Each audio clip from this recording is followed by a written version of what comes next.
el héroe que hay en ti. Muchos desafíos y una oportunidad. Algo está pasando en la catedral, algo nuevo en la catedral.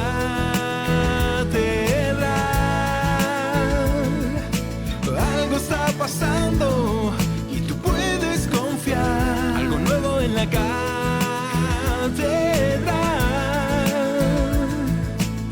Algo está pasando y lo encontrarás en la catedral.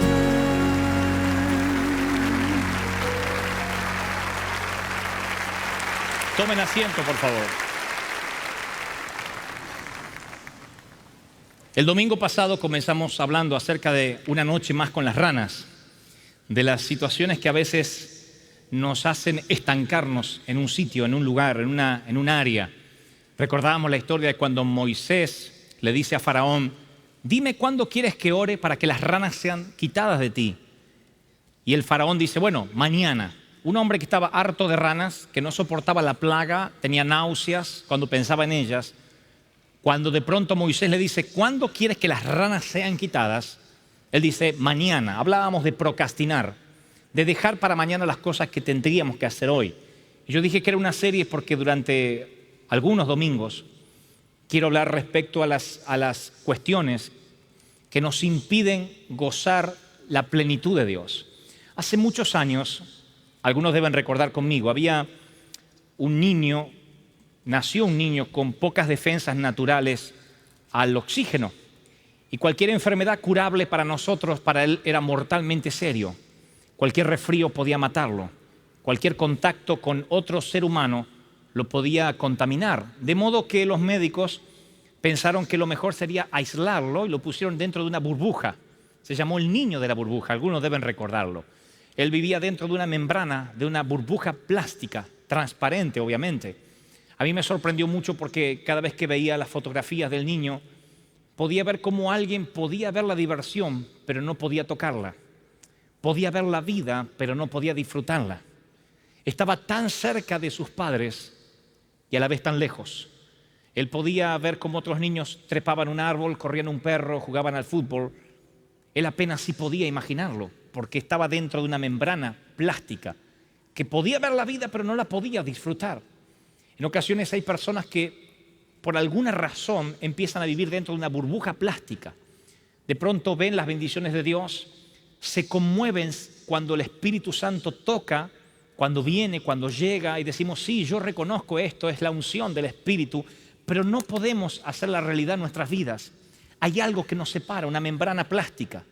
Estamos tan cerca de Dios y a la vez tan lejos.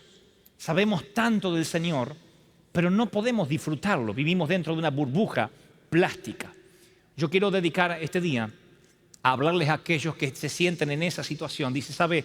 Yo percibo que si pudiera romper esa burbuja, hay una angustia que me envuelve.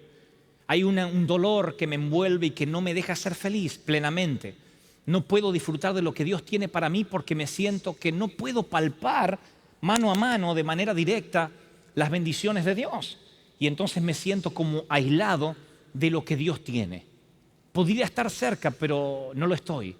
Podría ser hoy bendecido, más bendecido de lo que yo soy, pero no puedo subir al siguiente nivel porque estoy dentro de una burbuja plástica. Hace muchísimos años, cuando estábamos recién casados con mi esposa, buscábamos la manera de que Dios nos bendiga en todas las áreas. Y teníamos un año, año y medio de casados y no podíamos progresar financieramente. Teníamos un apartamento muy pequeño, se nos llenaba de humedad. Parecía como que las bendiciones de Dios venían retrasadas para nosotros, que nunca iban a llegar. Yo iba a los servicios, esperaba que el pastor orara por mí, siempre había palabras proféticas para otros, nunca para mí, siempre yo era el rezagado, nosotros los dos éramos los rezagados. Literalmente sentimos que habíamos hecho algo incorrecto. Quizás nos habíamos casado fuera de la voluntad de Dios, quizás habíamos hecho algo indebido, quizás teníamos algo oculto que no le agradaba al Señor, pero sentíamos que estábamos dentro de una membrana plástica. Y mi esposa me dijo: ¿sabes? Yo percibo que deberíamos limpiar nuestro corazón de cosas que nos amarran al pasado. Y yo le dije: bueno, yo no sé tú, incircuncisa mujer, pero a mí no me amarra nada el pasado. Y es bueno que confieses si tienes un problema, ¿no? Y ella me dijo, no, yo no tengo un problema, pero trato de ver cómo nuestro matrimonio puede ser bendecido día a día, mes a mes, año tras año, y quizás se deba a la falta de perdón. Quizás no he perdonado lo suficiente. Yo dije, ¿cómo una muchacha de 21 años puede tener rencor en su corazón? Yo tengo también la misma edad y no tengo ese rencor, pensaba. Ella estaba leyendo para ese entonces un libro de una autora americana que dijo que su vida estaba estancada como en una membrana plástica, vivía conviviendo con ranas, hasta que un día hizo una lista del perdón y tomó una lista de las personas que en algún momento la habían dañado, la habían ofendido, habían herido sus sentimientos más íntimos.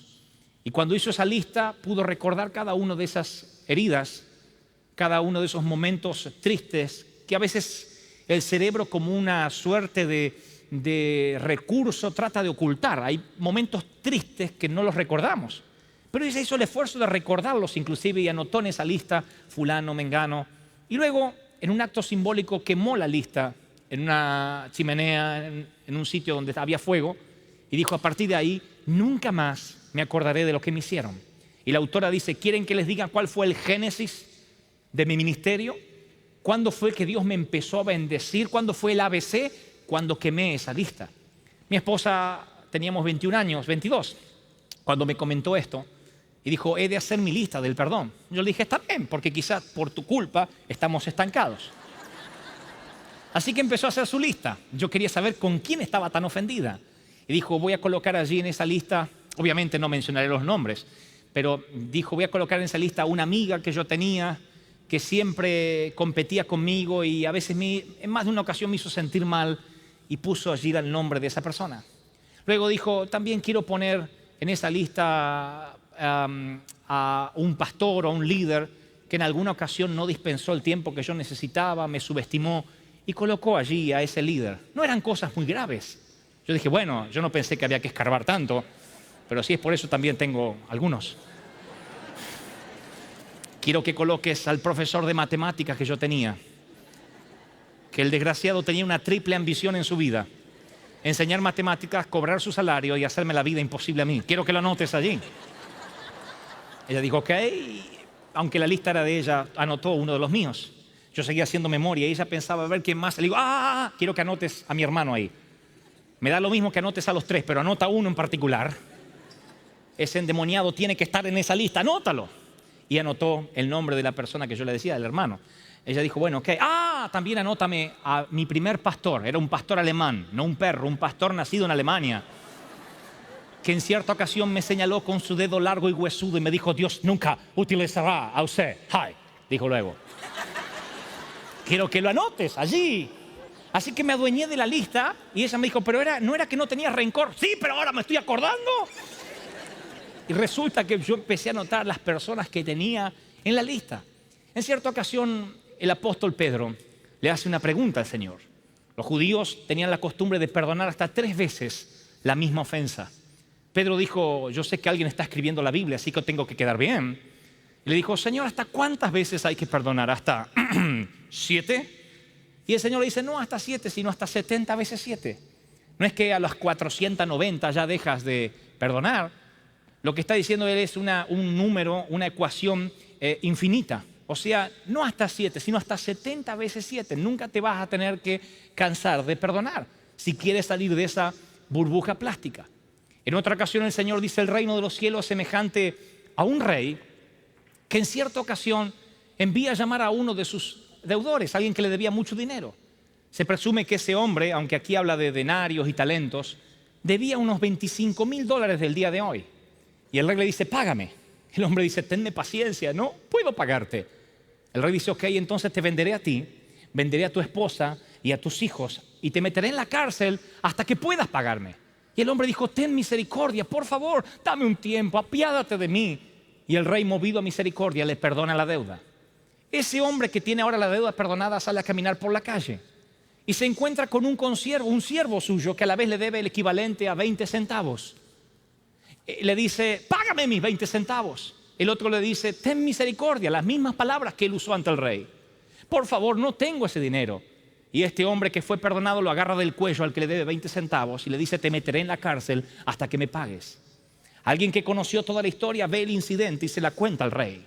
Le dice: ¿tú recuerdas a aquel que le perdonaste $25,000? Está ahorcando a uno porque le debe 20 centavos. Y el rey se airó y entonces dijo: quiero que lo arrojen a los verdugos, porque no supo valorar la misericordia. Y la Biblia dice: de cierto os digo que así hará Dios con ustedes. Si ustedes no perdonan, no serán perdonados. En cierta ocasión le dice: Señor, enséñanos a orar. ¿Cuál es la oración perfecta?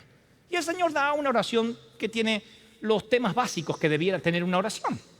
Pero al final dice la Biblia en San Mateo capítulo 6, el versículo 13, cuando está terminando la oración: y no nos metas en tentación, mas líbranos del mal. Este es el final del famoso Padre Nuestro. Porque tuyo es el reino y el poder y la gloria por todos los siglos. Amén. Porque si perdonáis a los hombres sus ofensas, también os perdonará vuestro Padre a ustedes.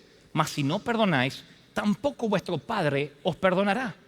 El perdón no es una cuestión de lo que yo sienta, es una actitud del corazón. Yo te doy mi perdón aunque no te merezcas mi perdón. Yo te perdono aunque no me pidas mi perdón. Yo te perdono porque yo no quiero vivir en una burbuja. Yo no quiero pasar una noche más con ranas, es mi decisión. Me importa un cuerno si te mereces mi perdón, ni siquiera me importa si me pides perdón. Yo te perdonaré porque es mi manera de vivir. Eso es lo que el Señor está diciendo. Tiene que ser tu estilo de vida. No que, bueno, según la ofensa es que voy a perdonar o no voy a perdonar. El Señor dice: tú te perjudicas cuando no perdonas.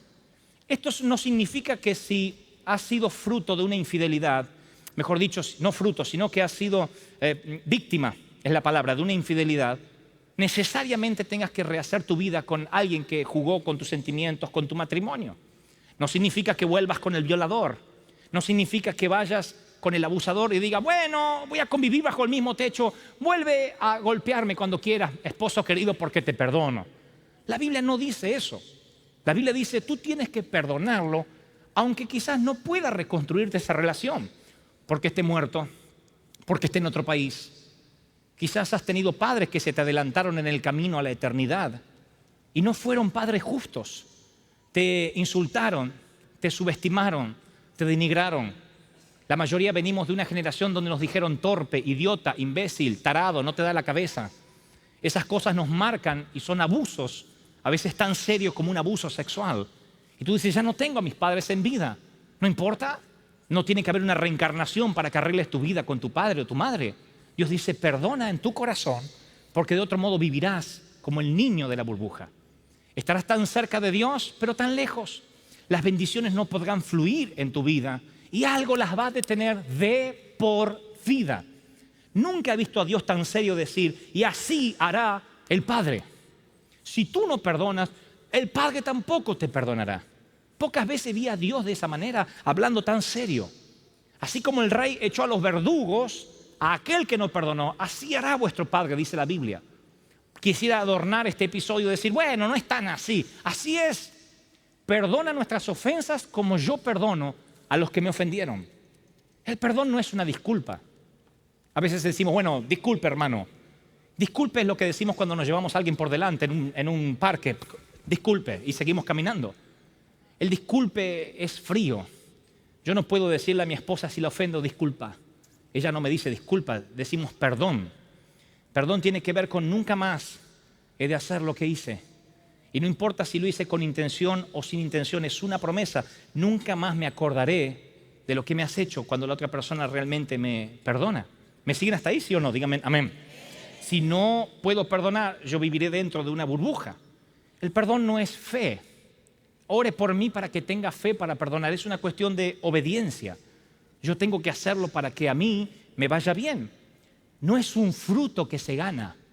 ¿Cuántos de nosotros hemos sido sentenciados en alguna ocasión porque alguien nos dijo: te perdono, pero la primera que me haces? ¿Recuerdan eso? Nuestras madres solían decirnos así: está bien, te perdono, pero te voy a observar de cerca. Yo tenía un profesor que siempre me decía: Gebel. Y eso me bastaba para decirme: estás entre mis ojos. Al menor movimiento en falso eres hombre muerto. Y entonces me decía: Gebel, lo perdono, pero lo estoy vigilando. A veces nos dicen, nos condicionan, dicen yo te perdono, pero las cosas no serán como antes. Te perdono, pero ya no puedo tener la misma confianza. Y eso nos duele, porque nosotros juzgamos a los demás por las acciones, pero queremos que a nosotros nos juzguen por las motivaciones. O sea, el otro me hizo tal cosa y yo no me lo merecía. Pero cuando nosotros hacemos el mal decimos es que no quise hacerlo, no fue mi intención, yo no fui, mi motivación no era incorrecta. Nos miramos a nosotros por las intenciones y al otro por lo que hizo. Pero el perdón no es una disculpa, no es algo que se gana. Nos duele cuando, si el Señor nos dijera, yo te perdono, pero las cosas no serán como antes. Yo le he fallado decenas de veces al Señor. Ustedes también. Los que nos miran por televisión, estoy seguro que le has fallado decenas de veces al Señor. ¿Y qué tal si Dios te dijera, ok, pero no arrojaré tus pecados al fondo del mar? Los dejaré a la orilla por si los llego a necesitar. Ok, yo te perdono, pero las cosas ya no van a ser como antes. Yo sé lo que están pensando. Dicen, pero una cosa es perdonar a un hermano que no me saludó correctamente, a alguien que me dio una palabra que no fue de mi agrado, y otra cosa es perdonar a un abusador, perdonar una infidelidad, perdonar a una mujer que se acostó con otro hombre, a un hombre que se fue con una mujer más joven, simplemente arrojando un matrimonio feliz por la borda, por no poder controlar sus instintos. Yo no puedo perdonar eso. Y lo que trato de decirte es, insisto, no estoy diciendo, bueno, a ver, vamos a hacer borrón y cuenta nueva, aquí no pasó nada. Lo que estoy diciendo es, tienes que quitarte esas maletas del corazón. Tienes que quitarte ese dolor del alma. Que si el otro decide quedarse con la carga, él dará cuenta a Dios, pero tú no te mereces vivir en una burbuja. Tu vida es muy importante como para vivir dentro de una membrana de rencor por no poder perdonar. Hay de los que dicen es que yo no siento de perdonar. Y el perdón no es algo que se siente. Yo no siento nunca de pagar los impuestos. ¿Ustedes sienten? Yo no siento. Hay ocasiones que yo no siento de hacer cosas que tengo que hacer, pero son mis obligaciones como ciudadano. No es lo que sientas. También están aquí los que dicen, sabes, yo soy muy sincero y mi sinceridad no me permite ser hipócrita. Lo que me hizo esa persona fue muy bajo, fue muy hostil, fue muy duro. No puedo decirle, Dios te bendiga, no puedo hacer eso. Soy muy sincero. El infierno está lleno de gente sincera, gente sinceramente equivocada, gente sinceramente perdida. No se trata de una cuestión de sinceridad, si te gusta o no te gusta, si lo sientes o no lo sientes. He aprendido que somos tripartito, cuerpo, alma y espíritu. Y nosotros no tenemos problema en que nuestro espíritu se amalgame con el Espíritu de Dios. No tenemos problema de que nuestro cuerpo sea puesto al servicio del Señor y los jóvenes se guardan vírgenes hasta el matrimonio y si no lo eran, cuando llegan al Señor se deciden guardar a partir de ahí hasta el matrimonio porque su cuerpo es sacrificio ante la cruz.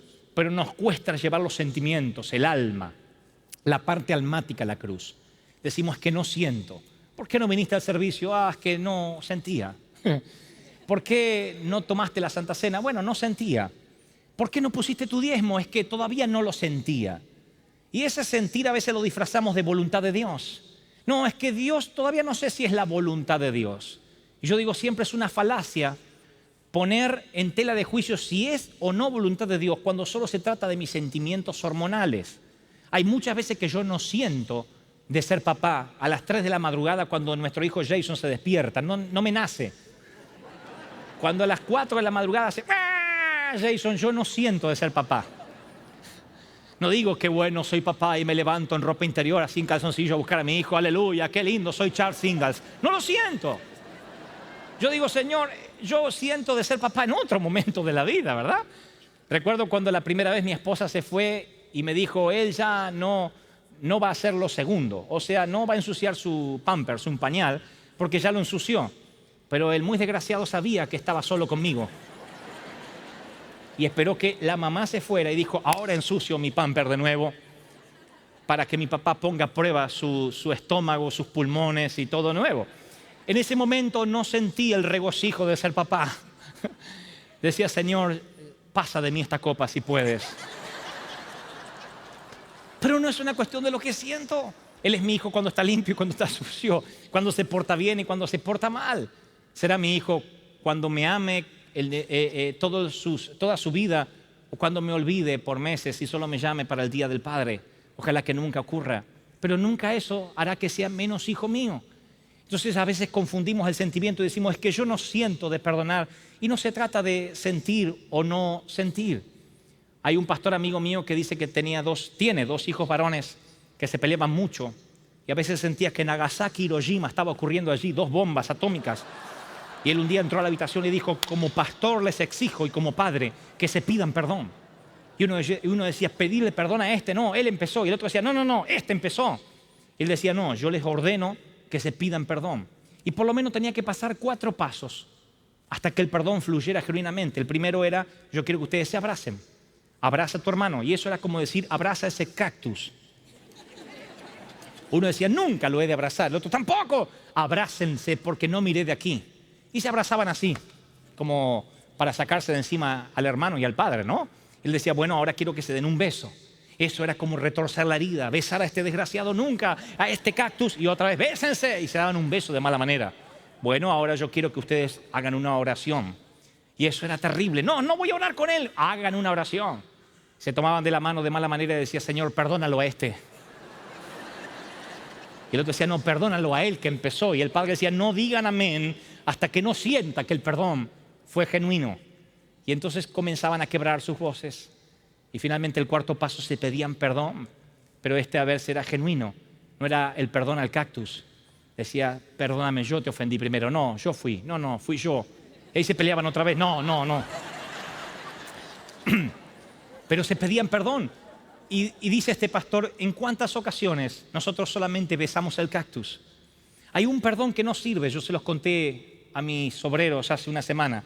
Es el perdón de cuando uno no está involucrado. En cierta ocasión una señora se acercó a mí, una dama, y me dijo, Dante, yo quiero pedirte perdón porque durante 10 años te odié. Yo te veía por televisión, te escuchaba en la radio y te detestaba. No solo te odié, sino que hablé mal de ti durante 10 años. Yo no la conocía esta hermana. Y me dice, pero hoy el Señor me tocó en tu mensaje y quiero pedirte perdón. Y yo la abracé y dije, desgraciada, 10 años hablando mal de mí. Entonces a ella se le fue el pecado y me agarró el pecado a mí. Y ella se fue como la novicia rebelde, saltando así. Y yo dije, tu abuela, ¿por qué no te la llevas, Señor, que está usando oxígeno que otros podríamos utilizar? Entonces a veces hay un perdón que no es genuino. El perdón de cuando el otro no está involucrado, no se lo digas. Porque a veces hay un perdón que no es saludable. Hermano, le quiero pedir perdón porque no lo podía ver a usted. Y el otro no sabía que estaba involucrado. Y se queda con dolor. Ese perdón no sirve, el remover cosas que el otro no sabe. Pero quizás tú sí tienes que arreglar algo con alguien, enviar esa carta. Independientemente de que las cosas ya no sean iguales porque la vida te ha llevado por otro camino. Quizás has perdido la comunión y solo te queda la relación. Y tienes que decir, sabes, papá, quizás nunca tengamos esa familia que soñamos, pero no quiero decírtelo esto frente a una tumba, delante de tu ataúd. Permíteme que te mande esta carta. Tal vez tengas que llamar por teléfono y decir, sabes, la distancia, quizás nunca nos volveremos a juntar. Pero no le digas, yo te pido perdón nada más para quitarme la carga. No, que el perdón fluya genuino, sabes, no quiero estar mal contigo. Y no importa quién empezó, quién fue, pero yo quiero andar por mi vida con maletas vacías. Quiero viajar liviano. Y para viajar liviano yo quiero que me perdones, quiero que estas cosas que han ocurrido se terminen. Hay 2 cosas que nos impiden perdonar. Nacen con nosotros. Uno es el instinto de supervivencia que todos tenemos. Me conviene perdonar.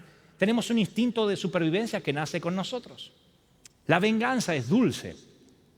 De hecho es embriagante. Aun cuando no viene por nuestra propia mano, sino que viene por la mano de Dios. Yo me acuerdo que cuando yo era más jovencito tenía un versículo que decía, siéntate en el umbral de tu puerta y verás pasar el cadáver de tu enemigo. ¡Oh! Hasta que descubrí que no es un versículo, no está en la Biblia. Y yo lo buscaba en los proverbios y no estaba. Siéntate en el umbral de tu puerta y verás pasar el cadáver de tu enemigo. ¡Oh! Después dije, Señor, tiene que haber un versículo de venganza, ¿no? Y encontré uno que dice en Romanos 12:19 que dice, no os venguéis por vuestra propia mano, sino dejad lugar a la ira de Dios. Dios no hace justicia para que estés contento. Y hay otro episodio bíblico que dice en Proverbios, cuando cayere tu enemigo, no te regocijes, no sea que a Dios le desagrade y aparte de él su enojo. Dios no juzga a alguien para que estés contento. Nos encanta esas cosas. Ya va a pagar. Tu abuela, ya va a pagar. Nos encanta eso. Pero eso no es de Dios. Eso no es divino. Dios no juzga a alguien para que tú estés feliz. Recuerdo cuando el pastor Juan Carlos Ortiz me dijo: Dante, ¿nunca te has sentido? Él está viendo ahora esto por televisión y va a decir: me estás imitando, che. Juan Carlos Ortiz dice: ¿nunca te has sentido que hay gente que no te quiere? Y yo le digo: sí. Hay pastores que inclusive no me quieren y no lo puedo entender, y voy a la presencia de Dios y lloro: Señor, no me aman. Y Juan Carlos me dijo: yo una vez hice esa oración, y ¿sabes lo que me dijo el Señor? Tranquilo, yo morí en la cruz para que me amen a mí y no para que te amen a ti. El Señor no murió para que te amen. El Señor murió para que lo amen a Él. Y tú tienes que perdonar. La otra cosa que nos impide perdonar es el instinto de justicia que todos tenemos. Queremos que todo se divida en partes iguales, aun cuando niños. Yo convivía con mi hermano, el que me sigue, cuando niños. Él me llevaba 6 años. Cuando mamá traía una barra de chocolate de 5 tabletas, ella daba 2 barras para mi hermano, 2 barras para mí, y quedaba una barra ahí en el medio. Era chocolate con maníes. Y yo decía: dividan esa barra por la mitad. Y los dos nos poníamos así para que sea la mitad exacta. Y cuando un maní quedaba en el medio, un cacahuate quedaba en el medio, yo decía: dividan ese maní en el nombre del Señor por la mitad. Nadie en la vida me dijo: reclama tu maní. Nadie en la vida me sentó en la cuna y me dijo: reclama por tu justicia. Eso nació conmigo. Queremos todo en partes iguales. Nos molesta cuando alguien nos daña y nos hace mal. Y yo quiero decirles hoy a los que nos miran por televisión y dicen: ¿sabe? Yo tengo una carga en mi corazón muy fuerte. Siento que estoy en una membrana plástica. No puedo salir de ella. Y quiero ser libre. El instinto de justicia, el instinto de supervivencia no me ha permitido perdonar. El Señor me dice que te diga: si rompes esa membrana, si logras pasar a la otra dimensión, aun cuando no se lo merezcan, aun cuando no pidan tu perdón, si tú puedes perdonar de todo corazón, desde lo más profundo de tu ser, te doy mi palabra de honor. Dejaré de predicar si esto no ocurre, que vas a romper la burbuja plástica, vas a vivir en victoria y todas las bendiciones este año vendrán como en un torrente solo porque rompes la membrana. Que Dios te bendiga. Te esperamos aquí en la Catedral de Cristal. Tiempo de renuevo y de encontrar el héroe que hay en ti. Algo está pasando en la catedral, algo nuevo en la catedral.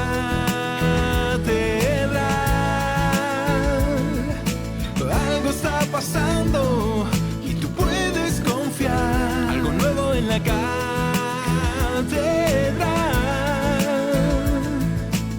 Algo está pasando